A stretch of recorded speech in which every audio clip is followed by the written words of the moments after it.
So we've got a NES with a flashing grey white screen of death. So what we're going to do, we're going to take him apart, clean up the 72 pin connector and see if we can get it all running and working again. So flipping him over, we've already taken the 6 screws out. 1, 2, 3, 4, 5, 6. So the top should now just lift off.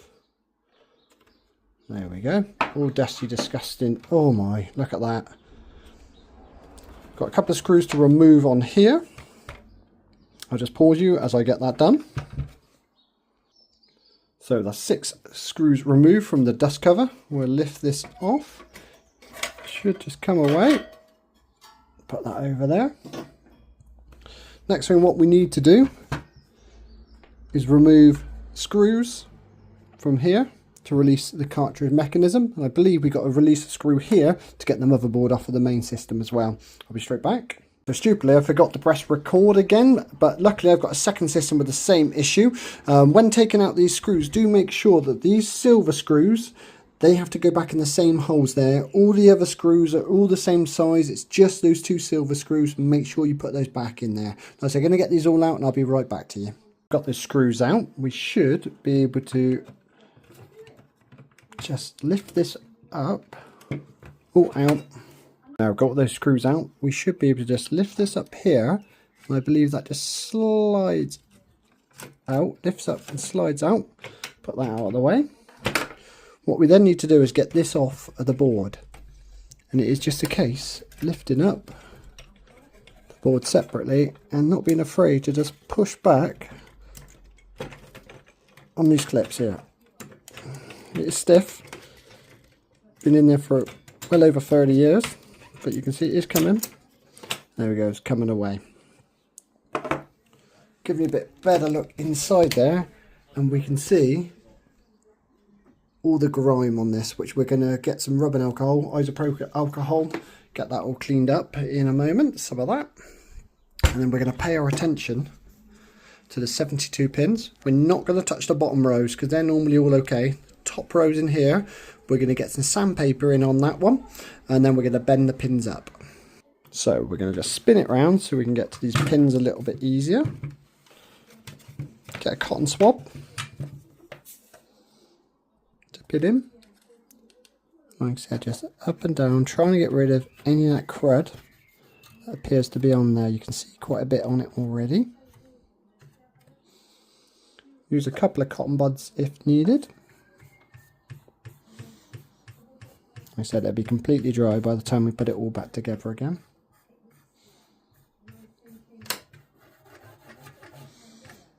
Getting all that crud off.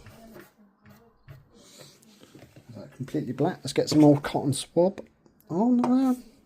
Get it cleaned up. And then don't forget we've got to do the other side of that board as well. Trying to do it with the camera in front of me, not the easiest of things. So just doing up and down. Trying to get rid of those 35 odd years, maybe even 40 years worth of grime on this board.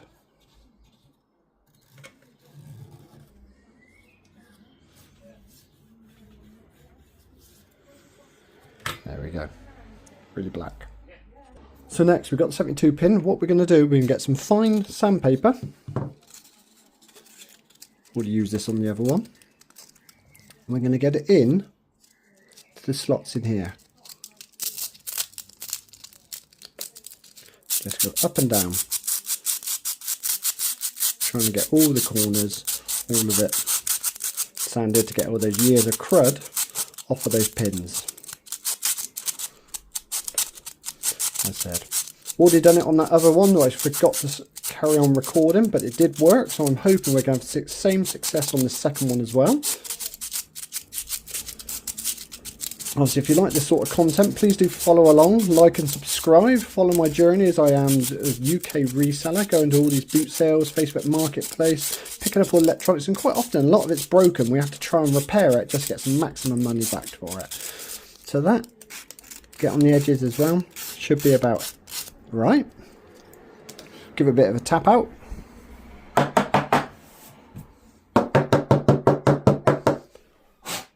Bit of a blow as well.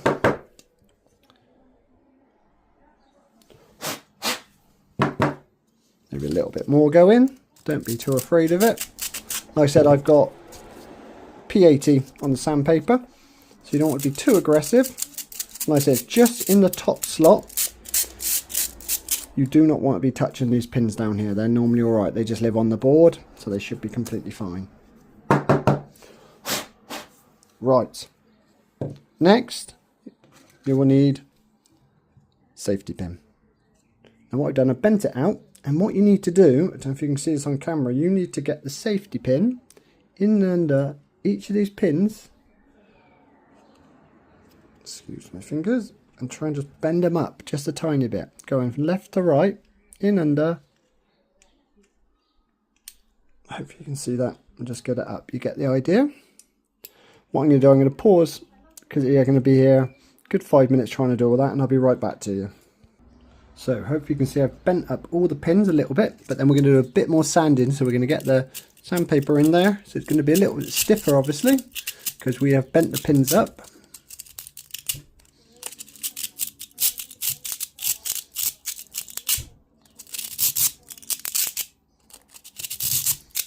See all the crud coming out. There we go. Okay, so what I'm going to do next, we're going to boil some water. You can hear that boiling away. Get it into the pot. Using the tongs, we're going to drop it in, and we're going to leave it in boiling water for about 2 to 3 minutes. Okay, so we've got the boiling water. We're going to pop it into our pot. And very careful, obviously, using some tongs. We're going to grip the 72 pin adapter and hopefully just drop it in. Oh. I'm going to set a timer for 3 minutes and I'll be right back to you. So, used my tongs, got it all out, banged it about a bit, get as much water off as you can. Take a test game. And what you need to be doing is in and out about 5 times, just to try and get those pens while they're all warm and supple. And then we'll put it back in for another couple of minutes. I will use the tongs, it's still boiling hot water. I'll be back to you again in a couple of minutes, but in the meantime, make sure we go and dry this, blow this out with a hairdryer.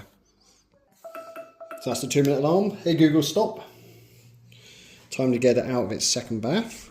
Try, whoa, not boiling water still. Probably not the right tongs to be using.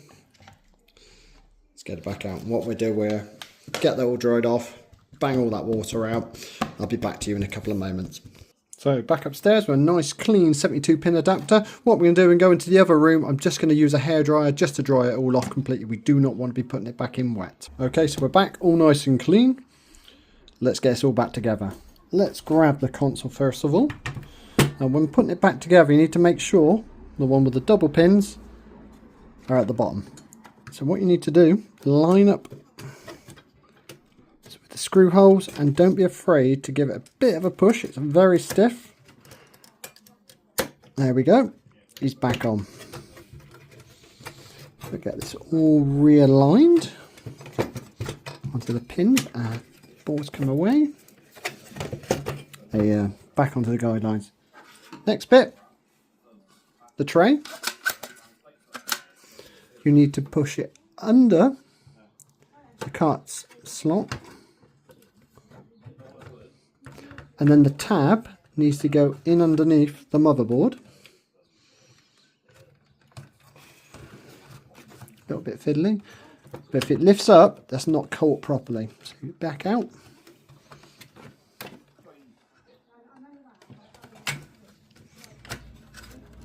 You've got to get the tab on the underside and put it in under. I'll be right back, get the camera out of the way. There we go, that's better. So I managed to get it in.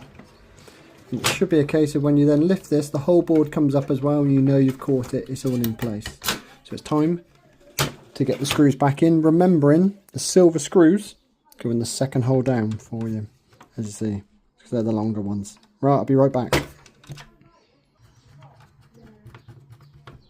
Second silver screw.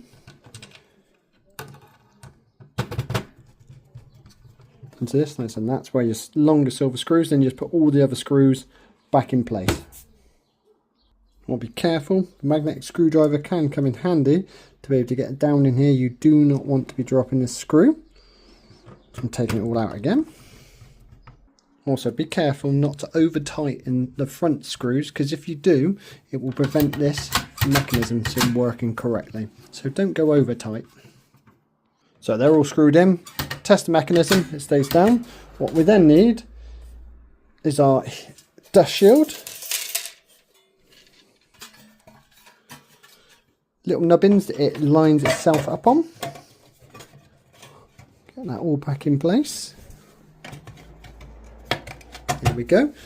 And we got all the other screws, 1, 2, 3, 4, 5, 6, 7, all the same size. So these screws will just go into each one. Again, going to pause you because you're not going to want to watch me screw all these in. What you might also want to do, I said I've used an air duster to blow out all the rubbish, and I've also used some wipes just to wipe around and clear out all the dust and that off of the inside of the case. So that might be worth doing while you've got it all open at the moment, all nice and easy to access. I said make it all a bit nicer for it. Get rid of some of that dust. So that's all the screws in, so we can get the top cover. Place that back on. Flip them over. 6 more screws into each one. Then it'll be the moment of truth. We get you back onto my hand, and we get you into the old spare room, which I use for testing. Hook up onto the old TV, but do forgive all the mess in there. Like I said, it is my testing room, storage room, stock room as well. Be right back to you. So that's it, all back together. Let's go and test it, like I said, in the spare room. So in the spare room, which I use as my testing room, please excuse the janky setup. Let's get the old Darwin duck in.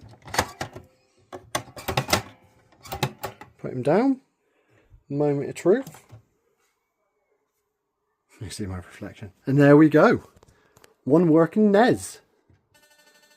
No longer having a grey screen. Let's test it again, just make sure it's not a fluke. Got Mario. Sorry for the camera angle, like I said, doing this one-handed. There we go, one fixed console. So let's get it back into the other room. Back in the other room, so that is one fixed NES. No longer got the grey white screen of death. If you have followed along and hopefully fixed your console, do let me know in the comments. We have now got a fully working NES that we can sell, we can flip for a bit more profit. Do follow along for the journey, I will let you know when it sells, but thank you very much for watching.